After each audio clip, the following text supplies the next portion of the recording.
Nii, tere Mikk, tere tulemast siis Kõige jutud podcasti. Tere, Olavi!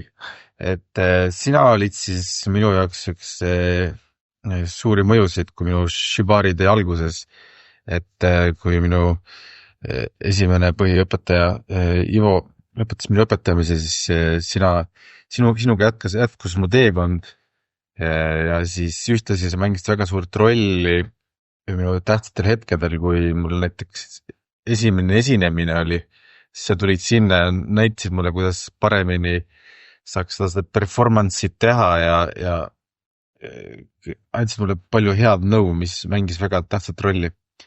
Tänud sulle selle eest. Aga ole lahke. Aga siis natukene räägi endast, mis rolli mängib Shibari sinu elus ja mis ta sinu jaoks on? Sa hakkad kohe sellist keerulise küsimusega peale.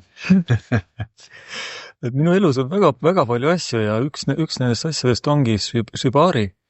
Et mis ta minu jaoks on? Ta on üks unikaalsetest tööriistadest minu tööriistakohvris.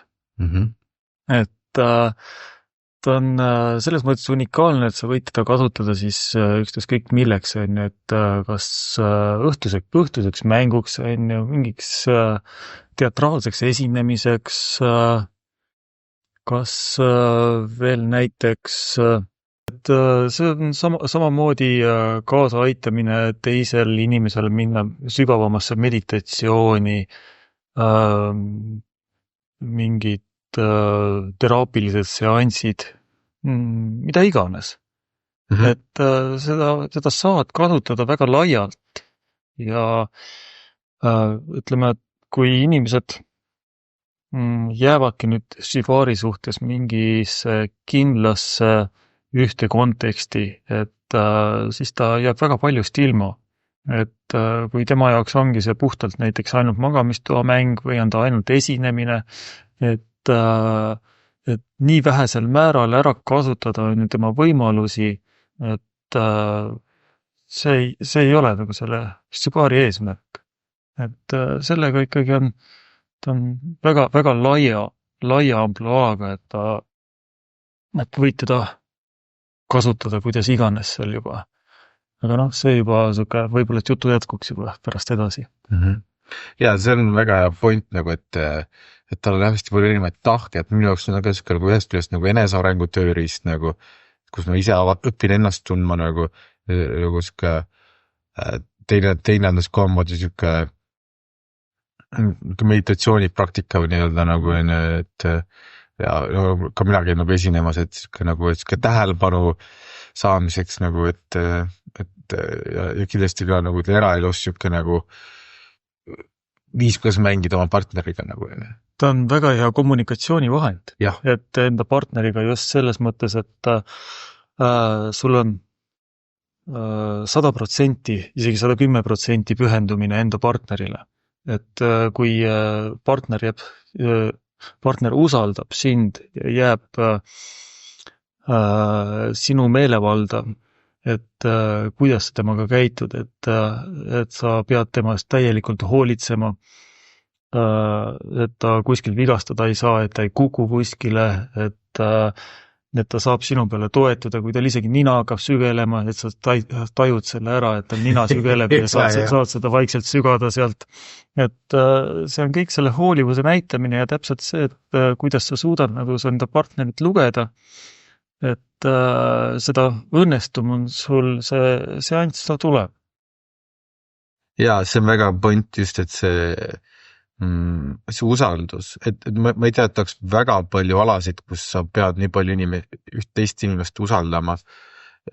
Kindlasti on, aga ütleme Shibaris on siis, et sa annad nagu kogu oma kontrolli ja usalduse seotama kätte nagu, ja see on mõlema jaoks ikka huvitav sensatsioon nagu, kus üks, kes loob kontrollist, teine, kes nagu kellele usaldakse kogu kontroll nagu. Et jah, selle ühise töö käigus sul kaob nagu ülejäänud maailm kaob ära. Sa oledki ainult oma partneri jaoks tema usaldab ennast sinu kätte ja näiteks see publik või mida iganes sul seal ümberringi on, et seda sa enam ei taju sealt. Et näiteks partneri jaoks ka, et kui tema suudab seda nautida ja talle elab kaasa kogu see publik, et ka publiku tähelepanu on 100% tema peal. Et ta on sellises tähelepanu keskpunktis, et see paljudele partneritele mõjub ta lihtsalt sellisest üleolevalt, et ta saab sellest juba oma sukse joovastuse kätte. Ja publik tõesti võimendab minu kogemust järjega, et ütleme, et mingite seotavatega see kogu see kogemus nagu võimendub kuidagi. Ta läheb nagu, jah. Nagu see ongi nagu see modelli ja siis siduja koostöö. Et kui neil on väga, väga hea klapp, selline hea usaldus, et siis sellest tuleb väga võimas etteaste tuleb välja. Aga kui ongi juba tunda, et seal mingisugune riive on sees, et kas ei ole seda täis usaldust sinna juurde või siis üks kardab seal midagi või lihtsalt iseloomud või energiat ei sobi kokku oma vahel, siis on parem jätta see seanss ära ja tegeleda muude asjadega. Just. Aga kuidas sai sinu teekond üldse alguse jõudis sinna Shibarini nagu, milline on see teekond olnud nagu? See on, ma ei ütle sulle täpselt, et mis aastad see oli. Selle ma võin kunagi kuskilt välja otsida, ma tean ka, missuguse verstaposti järgi ma selle üles otsin ja leian, et mis aasta see täpselt oli. Aga ta võib olla kuskil mingisugune 10+ aastat tagasi. Et sattusin kogemata kuulutuse peale, et Tallinnas toimub Ropefest, et see oli minu jaoks selline üllatus, et sukene asi on täiesti toimumas. Ja siis hakkasin lugema, et mida nad seal teevad üldse. Ja sain teada, et seal on esimesed sellised töötoad, kus kool tutvustatakse seda Shibarit, õpetatakse, on erinevad rahvusvahelised õpetajad seal kohal, et Norrast, Rootsist, Austraaliast isegi oli siin, Lätist, Leedust, Venemaalt, Soomest. Ja vaatasin mitte ühtegi esinejat Eestist. Et siis mõtlesin, et lähen kohale, vaatan, mis seal toimub. Ja kuna seal olid need töötoad ka välja kuulutatud, siis hakkasin otsima, aga et omad nöörid peavad kaasas olema, et kus ma nööri saan. Muidugi siis oli läbi kammitud siin neid erootikapoodis ja vaadatud, mis nöörisi seal pakutakse. Mingisugune nöörijupp sai seal kaasa ka ostetud ja läksin kohale. Koha peal selgus, et selle nööriga ei ole mitte midagi teha. Klassikane. Ja, täpselt niimoodi. Siis ma sealt sain koha pealt, sain osta endale juba esimesed nöörid. Ja esimene töötuba möödus süke päris edukalt, et õppisime kohe sealt takakotet siduma. Ja sealt see nagu alguse sai ja eriti hea võimsa mulje jätsid need õhtused esinemised. Ja kusjuures oligi see, et oli rahvusvaheline üritus Tallinnas siin Cat House'is ja ei olnud mitte ühtegi Eesti esinejat, ei olnud, ütleme publikut, eestikeelset publikut oli ka väga vähe. Võib-olla mingisugune 10-20 inimest, mis ma võisin sealt kokku lugeda. Et see oli küll müstiline. Ja seal ma siis tutvusin just Venemaa sidujatega, et Peterburist ja Moskvast, et oli Boris Musafir ja Karolin ja et nendega sain tuttavaks ja siis kutsuti, et neil on omaette seal sidumiskool Peterburis. Ja siis ma käisin seal mõned nädalavahetused, käisin seal nende juures õppimas sidumist. Ja seal siis korraldati ka rohkesti neid Shibari festivale. Et sai hakatud nagu seal käima, seal siis sai tutvutud juba Läti sidujatega ja siis Ukraina sidujad olid ja et väga, väga asjalik seltskond. Et mõnus õhkkond, kus kohal mingit alkoholi tarvitamist ei ole, narkootikume ei ole, et on puhtalt inimesed koos, kes tegelevad sellise nii-öelda kehatööga, et ühised huvid. Siis järgmisena jäi seal Ropefestil, ütleme Peterburis Ropefestil juba jäi silma üks teine Peterburi siduja, Maksim Kalahari, tal oli väga, väga huvitavad sellised, väga huvitav sidumiskäekiri, siuke natukene julm ja aga hästi konkreetne ja samas ta oma partnerit väga, väga, väga ka hoidis. Siis võtsin ka temalt mõned tunnid ja tõin teda ka Eestisse siia. Et korraldasime temaga siin Eestis ühed töötoad ja siis ka sukse esinemise. Et temaga ma olen nagu pikemalt veel suhelnud. Ja siis siin ma olen. Et nemad kaks on siis põhilised niisugused nagu mõju inspiratsioonid olnud nagu siis? Jah, ütleme niimoodi, et tehnikate suhtes ongi nagu kõige rohkem mõjutanud seal Boriss ja Maksim. Et teised töötoad, kus kohal on käidud ja midagi juurde õpitud, et sealt õpid ainult selliseid tehnikaid juurde, aga selline stiili puhtus ja need asjad, et need on nagu ikkagi just nendelt kahelt isikult. Et kuna Maksim on ise ka käinud otse Jaapani meistritelt õppimas, et siis see osa nagu võlus sealt kõige rohkem. Mida on sulle õpetanud sidumine?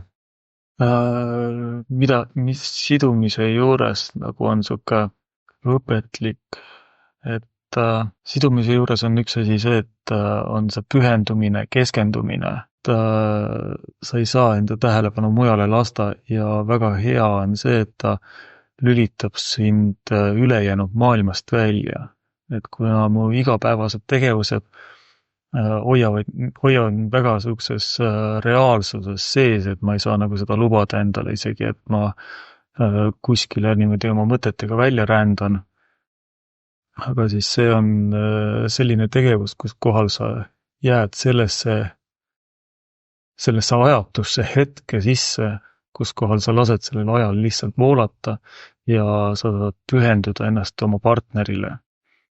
Ja samas on ka see, et on partneri lugemine, et mismoodi sa loed tema enesetunnet, kehakeelt, et sa pead ära tajuma seda, et kas ta nüüd liigutas sellepärast, et tal on hea, lihtsalt valus või on see kannatamatult valus.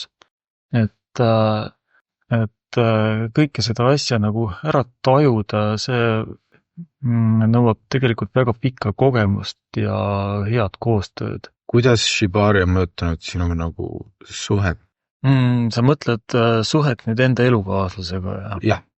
Igal mehel peab olema oma jumalanna, kellega koos elus edasi minnakse. Üksteist toetatakse, aktsepteeritakse üksteise hobisi, nõrkuseid, tugevusi. Nii ka minul. Aga et kas see on muutnud meie kooselu paremaks või halvemaks või midagi mõjutanud.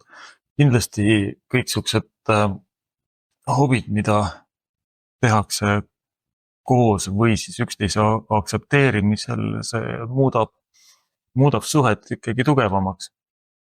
Et kui ma sellega alustasin, siis pigem tema motiveeris mind, et ma selle asjaga edasi läheksin ja ei jätaks pooleni, et proovisin hea küll aitab, et tegele muu asjaga. Ei, ta pigem ikkagi julgustas, et ma läheksin järgmisele kursusele või töötuppa, õpiksin midagi uut juurde ja ta ikkagi andis teada, et harjuta, et kui kõik juba väga hästi välja tuleb, et siis ma lasen enda peal ka proovida. Ei, aga nii kaugele, et et oodata nii kaua, et kõik väga hästi välja tuleb, nii kaua ei raatsi muidugi, et siis sai alguses ka harjutatud tema peal. Aga ütleme selliseid pikemaid esinemisi või ühisseansse, et selliseid asju nagu koos teinud ei ole. Et pigem vaatame mõlemad nagu sihukest mitte just päris erinevalt seda sidumispraktikat, vaid kui mina nagu vaatan sidumise juures just esteetikat ja inimeste omavahelist energeetilist sobimist, et siis teda huvitab selle psühholoogiline külg rohkem, et ta hea meelega küsitleks modelli, et missugused tunded on, et kuidas see on mõjunud temale. Siis vaadata kõrvalt, et kuidas need modell ja pondasist siis omavahel klapivad ja kuidas see publikule mõjub. Et see on nagu rohkem tema huvi seal asja juures. Aga mind nagu huvitab seal pigem see, et sa modelliga saaksid heale ühisele energeetilisele lainele. Et sa võid ka silmad kinni seda seanssi läbi viia ja sa tunned ära, et mis olekus on su modell, et kuidas selle asjaga edasi minna. Et suke energeetiline side on selle asja juures väga tähtis. Et kui rääkida nüüd energeetilisest sidemest, siis kui sul modelliga tunned, et ei ole sellist klappi, et olete täiesti erineval lainel, et siis ei ole mõtet nagu seda seanssi läbi viima hakata. Et seansi jooksul asi kindlasti ei parane. Et sel päeval siis tegeleda millegi muuga. Aga kui ikkagi nagu viia selline sunniviisiliselt läbi on ju selline seanss, et selleks me ju kokku tulime, et nüüd hakata midagi praktiseerima, siis pigem see võib olla kahjulik, et sealt saada kas mingisugune füüsiline või siis psüühiline trauma, et seda nagu ei soovita. Et inimesed, keda sina oled kohanud, kui paljud neist on nagu, ütleme, huvitatud Shibarist ja paljude jaoks üldse nagu ei taha siis midagi kuulda või kuidas on sinu kogemus nagu teiste inimestega suhelda sel teemal nagu? Sa pead olema hästi ettevaatlik, et inimestega rääkida sellel teemal, et sa pead ära tajuma tema välimusest juba ja olekust, et kas talle sobib see või mitte, et kas see teema üldse on aktuaalne või ei ole. Sest paljud inimesed tegelikult mis asi on Shibari selles mõttes, et see on ainult teekond ja üks vahendeid sellel teekonnal, mis on enamus inimeste, kes mingisuguste praktikatega tegelevad, et üksteis kõik, kas see on siis jooga, meditatsioon, mingid ultrajooksud, palverännakud, alkohol, paneme kõik siia ühte patta praegu kokku. Et kõik otsivad midagi, mingisugust seda lõppeesmärki, seda õndsust, et kuhu välja jõuda. Aga kõigil on teekonnad erinevad. Aga nüüd see, kes läheb konkreetselt ühte teekonda pidi, ta ei saa aru, et see teine teekond võib viia sellesse samasse punkti. Aga see on teistsugune. Seal on hoopis teistsugused takistused, teistsugused treeningud, teistsugused ohud kõik, aga ta soovib saada tegelikult seda sama, et ta soovib jõuda sellesse õndsusesse, kus ta saab olla enda rahulolevas elus edasi. Et kui inimesed, kes ei ole Shibariga kokku puutunud ja on näinud seda ainult kuskil pornofilmides või mingisuguste piltide pealt, siis ta ei seostagi seda mitte millegi muuga. Et tema jaoks ei ole see ei meditatsioon, ei ole kehatöö, ei ole koostöö partneriga, ei ole suhtlusvorm, et ta ei saa aru, mille pärast te üldse sellega tegelete. Et tule tegele rahulikult joogaga, ära mine selle kallale. Et see on siuke tabuvorm ühiskonnas, et sa ei pea sellega tegelema. Et kui sa tahad ikkagi siukses normaalses seltskonnas olla, siis tule tegele selle asjaga. Kui suur seos on sinu jaoks nagu shibaril ja siis seksuaalsusel? Ikka me käime siin ümber selle filosofeerimise. Et tegelikult sa võid seda shibarit teha ka ilma igasuguse seksuaalsuseta. Et tegid lihtsalt tuimalt selle töö ära ja ongi kõik, aga samas igasuguses suhtluses võid leida ka see seksuaalsust. Et selle jaoks ei pea isegi shibari olema. Aga shibari on tegelikult on üks seksuaalsuse väljendamise vorm või kuidas teda nimetada niimoodi, et on väga, väga hea suhtlusvahend, et sa saad oma partnerile näidata üles kõiki oma tundeid, hoolivust ja ka tema saab sulle sellele vastata. Et ta jah, on seksuaalsusega seotud. Mis on sinu tugevused shibaris? Mis on su superpower nii-öelda? Ma ei oska sulle öelda selle, ma jään siin vastuse võrgu. Et ma ei ole nagu selle peale mõelnud, et see mingisugust superpowerit oleks. See on lihtsalt tavaline suhtlusmeetod. Et sa saad väljendada seda, et mis meeleolus sa oled, mida sa tahad teisele öelda. Ja kõike seda selle ilma sõnadeta ja ainult nööridega. Aga mis oleks see superpower, seda ma ei oska sulle öelda, see võib-olla peab jääma siis nagu kõrvaltvaatajate otsustada. Ja kui kõrvaltvaataja ütleksid see, et sul on nagu väga hea siuke põhi, et sa teed kõike, see on nagu kõik on hea nagu, et sa oled nagu väga hea esineja, ma näitasid esinemas, sa oled väga hea õpetaja, sa oskad kõikidel teemadel nagu rääkida ja sa nagu, sul on nagu väga head seotised nagu, et sa oled siuke, et paljud inimesed teevad mingi ainult ühte nendest, aga sa teed nagu kõike nendest enam-vähem. Vot seda ma ei oska öelda. Ise tunned küll alati, et nagu iga asja õppimisega, et nüüd ma tean nii palju, et ma ei tea mitte midagi. Ma arvan, et see on hea kohtus olla nagu. Siis sa oled ikka arenguvõimeline. Seda alati. Aga see on teemal rääkides, mida sa tahaksid veel õppida shibaris? Või kuhu sa sooviksid liikuda shibaris? Shibari mind võlub pigem puhtalt see Jaapani shibari stiil. Et kus kohal lülitatakse aeg välja, keskendutakse konkreetselt sellele esteetikale ja siis oma partnerile.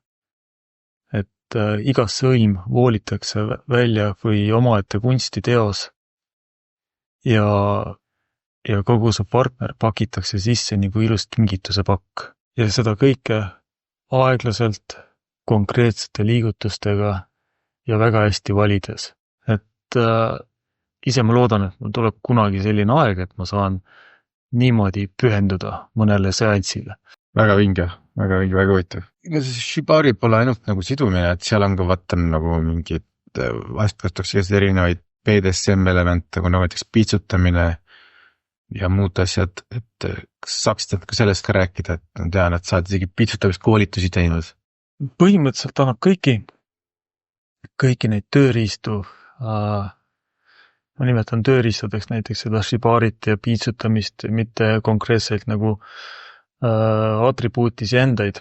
Et neid tööriistu annab omavahel miksida ja kasutada samades seanssides. Kui neid korralikult nagu teadlikult ja mõistusega kasutada, siis nad on ohutud ja võivad viia sind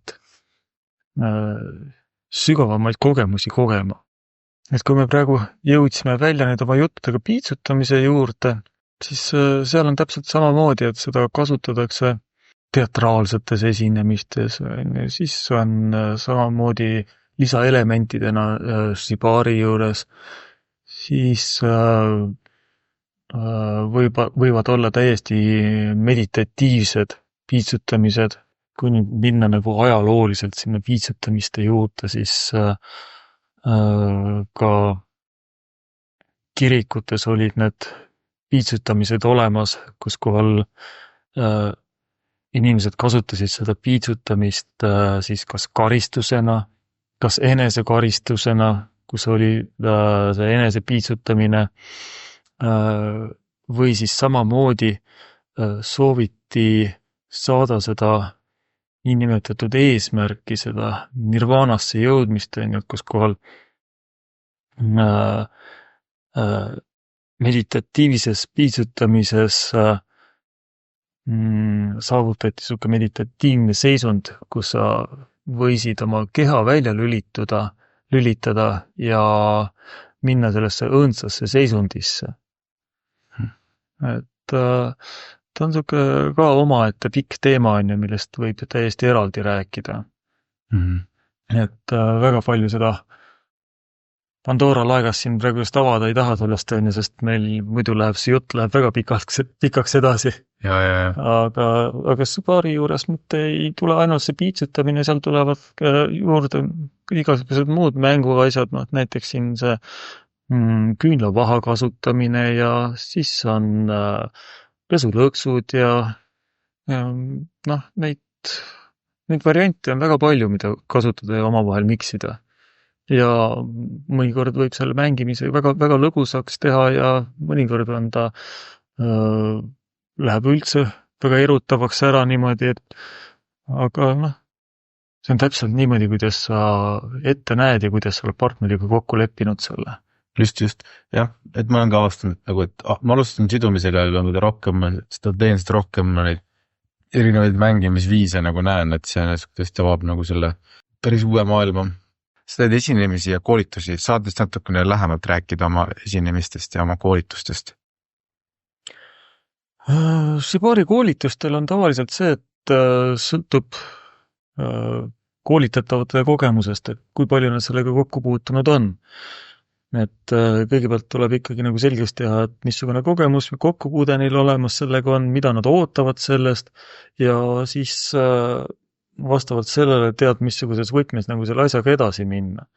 Et kui esimene osa on ikkagi sihuke teoreetiline, kus kohal räägid nendest eesmärkidest ja võimalustest ja suunitlustest, siis järgmine osa sealt on juba sihuke praktiline, kus kohal siis harjutad seda nööri kasutamist, et esimesed sõlmed seal ära, et tegelikult ega Shibaris väga palju niisuguseid erinevaid sõlmesi ei olegi, et kui sa esimesed 2 sõlme oled selgeks saanud, siis sa saad juba täiesti vabalt selle asjaga tegeleda. Ja edasi ongi sihuke oma fantaasia ja nende fantaasiade ellu viimine. Et seal juures muidugi on ka ohutustehnika selles mõttes väga tähtsal kohal. Et pead teadma, et kus kohalt sa võid nööri üle viia ja kus kohalt mitte ja mismoodi nagu nööri kinnitada niimoodi, et ta kuskil libisema ei hakka. Et enne seda, kui muidugi riputamiste juurde läheb, et siis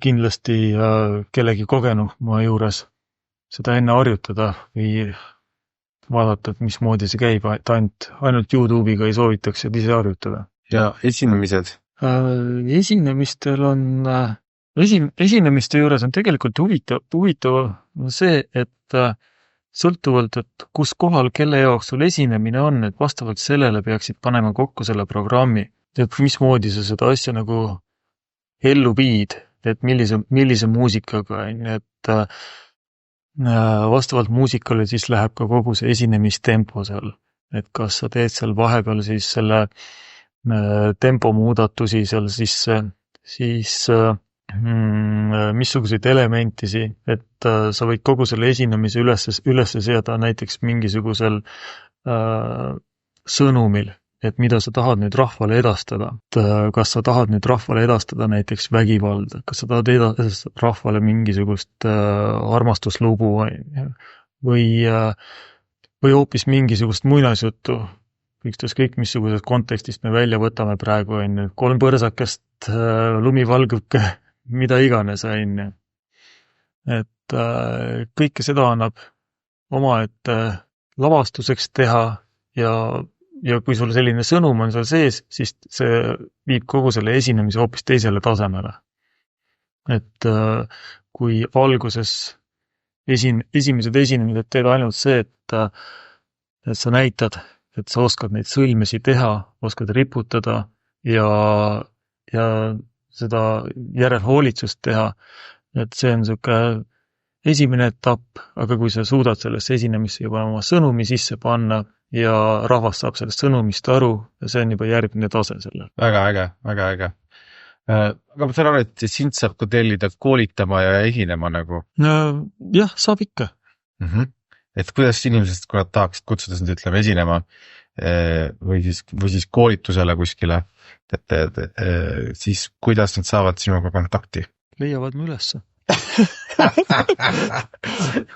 Sellepärast, kellel janu sellel jalad on, aga egas mind ei ole väga keeruline üles leida, et ma olen igalt poolt tuleb ta nimega välja ja tegelikult on ka Olavi sinu leheküljel üleval. Just, et ma panen igast lingid ka sinna kirjandusse, sinna podcasti kirjandusse. Ja ka tänud sulle tulemast podcasti. Aga tänud kutsumast. Et suurepärane, aitäh sulle, et sa tulid ja jagasid ennast. Aga teine kordki. Just.